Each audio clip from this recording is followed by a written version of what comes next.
united will never be defeated. The people united will never be defeated. In August, CN and CPKC locked out 9,300 railway workers after prolonged negotiations over expiring contracts related to safety, rest periods, and pay. The Teamsters Canada Rail Conference responded with a strike to defend workers' rights, but then the federal government issued a back-to-work order the next day, which TCRC challenged, arguing that it infringed on workers' rights to strike and bargain collectively. Criticism of the federal decision came from multiple quarters. Alberta's Federation of Labour President, Gil McGowan, accused the government of siding with US-owned corporations and called for the renationalization of Canada's railroads. NDP leader Jagmeet Singh condemned Prime Minister Justin Trudeau for favoring corporate interests over labor, likening the move to US President Biden's controversial strike intervention in 2022. In contrast, Manitoba Premier Wab Kinew supported the back-to-work order, citing concerns about agricultural disruptions during harvest. His stance was seen as a political move to appeal to farmers, which led to criticism for prioritizing political expediency over workers' rights. The National Farmers Union supported the workers, arguing that farmers should not be used as bargaining chips. As the lockout continued, Labour Minister Stephen McKinnon promised that train services would resume soon. In British Columbia, the political landscape has dramatically shifted with the collapse of the official opposition party, BC United, just before the provincial election on October 19th. BC United leader Kevin Falcon announced on August 28th that his party would drop out of the race, endorsing the BC Conservatives instead. This move left many BC United candidates without party affiliation, with some joining the BC Conservatives under John Rustad.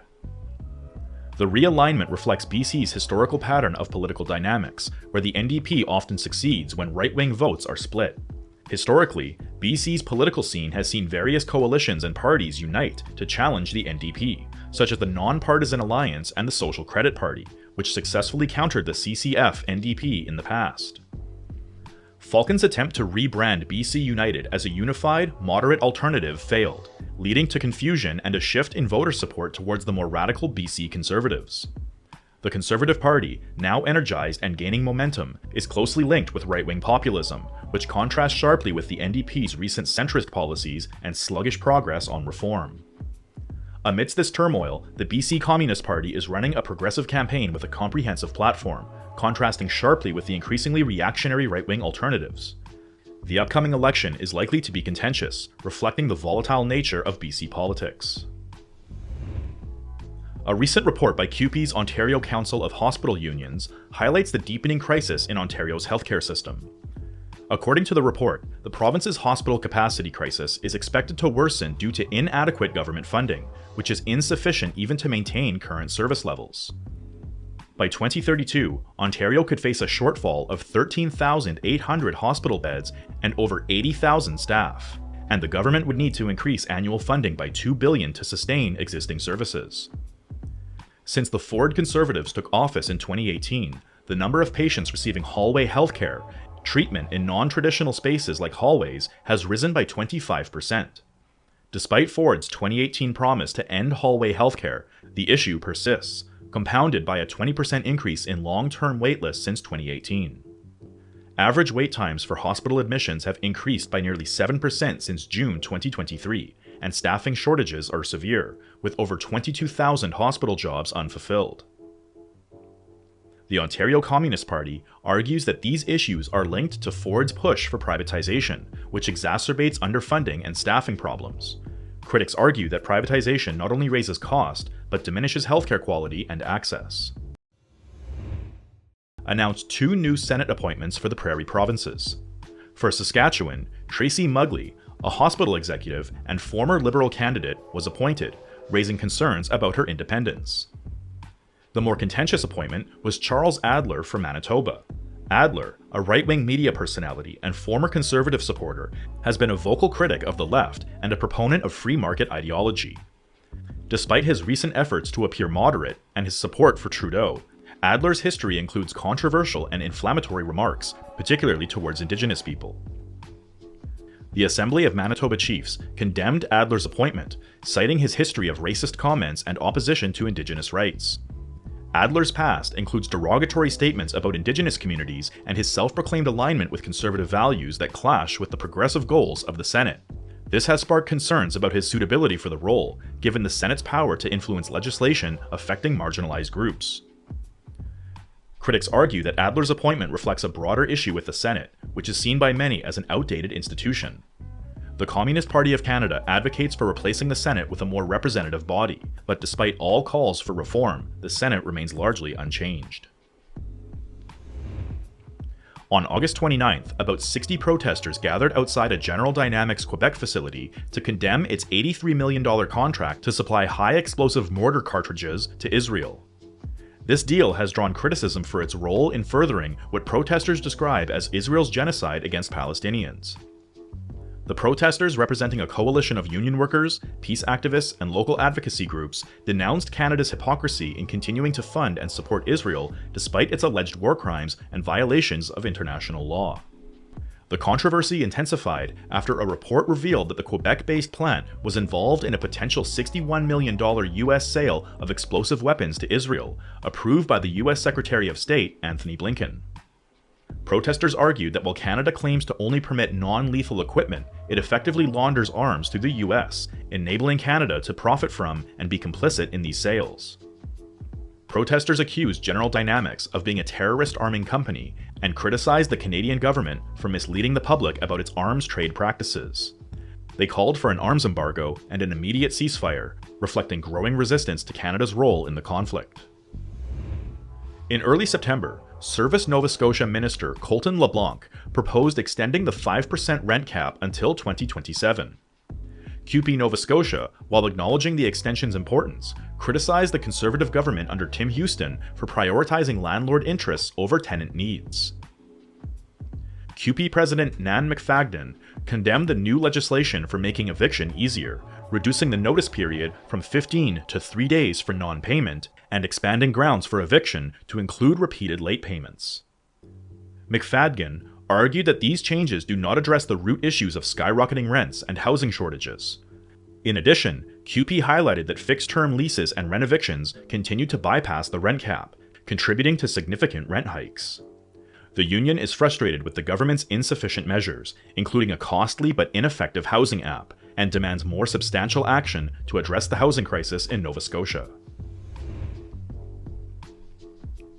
In August 2024, Ontario Premier Doug Ford's government announced a major policy shift planning to add 5,000 megawatts of renewable energy by 2034, largely through wind power.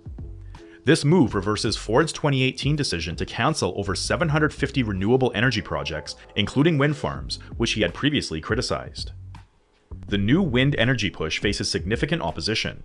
Groups like the Power Workers Union and Wind Concerns Ontario argue that wind power is inefficient and harmful, with some claiming that it threatens the nuclear energy sector, which is heavily supported by the Power Workers Union. Critics also question the health effects of wind turbines, although such concerns are often overstated. The Ford administration faces challenges overcoming entrenched opposition and addressing past criticisms.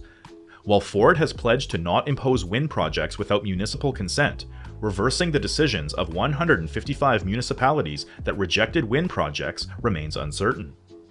Building local support through renewable energy cooperatives like WindShare and SolarShare may be a potential path forward, but the government's commitment to private ownership might limit such efforts. Despite the policy reversal, some experts believe that the damage from previous decisions may not be easily undone. From July 5th to 11th, hundreds of activists from the US and Europe gathered in Washington, D.C. to protest NATO's 75th anniversary summit and to participate in the No to NATO, Yes to Peace Week of Action. The week began with an event at Busboys and Poets, featuring David Swanson and Anne Wright, discussing NATO's issues and advocating for its abolition. On July 6th, the People's Summit took place at a local church, where German Bundestag members criticized NATO for its role in various conflicts and its support of dictators. As a representative of the Women's International League for Peace and Freedom Canada and Canadian Voice of Women for Peace, Tamara Lawrence highlighted NATO's impact on the climate crisis and criticized Canada's hosting of NATO's Centre for Excellence for Climate and Security in Montreal. The week included a teach-in by Resist NATO, a march to the White House, and rallies outside the NATO summit and related events. The NATO summit resulted in a commitment to increase military spending, with Canada pledging to meet the 2% GDP target by 2032, spend over $50 billion on the military, and support Ukraine. Activists are calling for Canada to withdraw from NATO and are preparing for further protests, including a rally against NATO's Parliamentary Assembly in Montreal in November. The Canadian Peace Congress is launching a nationwide tour this fall titled Mobilize for Peace, an urgent appeal to strengthen the peace movement. The tour aims to address pressing global issues, including the ongoing NATO-Russia war in Ukraine, the genocide in Gaza, and rising tensions with China. It highlights the diversion of public funds from critical domestic needs to military spending and Canada's alignment with US imperialism through NATO and other alliances. The tour will kick off in Newfoundland and Labrador, moving across Canada to cities including Toronto, Winnipeg, Calgary, and Vancouver, among others. The Canadian Peace Congress plans to support existing peace councils, establish new chapters, and collaborate with various organizations to strengthen the peace movement.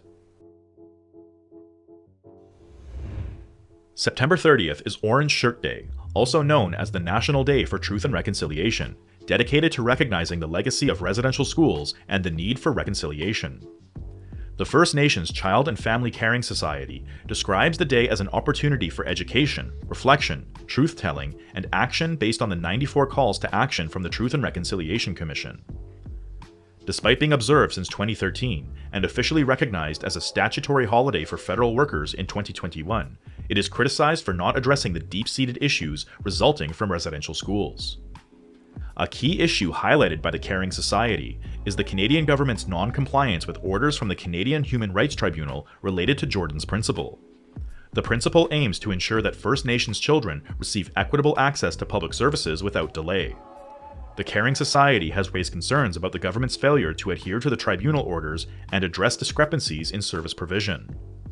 Prime Minister Justin Trudeau has called for reflection and participation in Indigenous-led events on Orange Shirt Day, but his government has been criticized for not implementing necessary reforms or adhering to tribunal orders.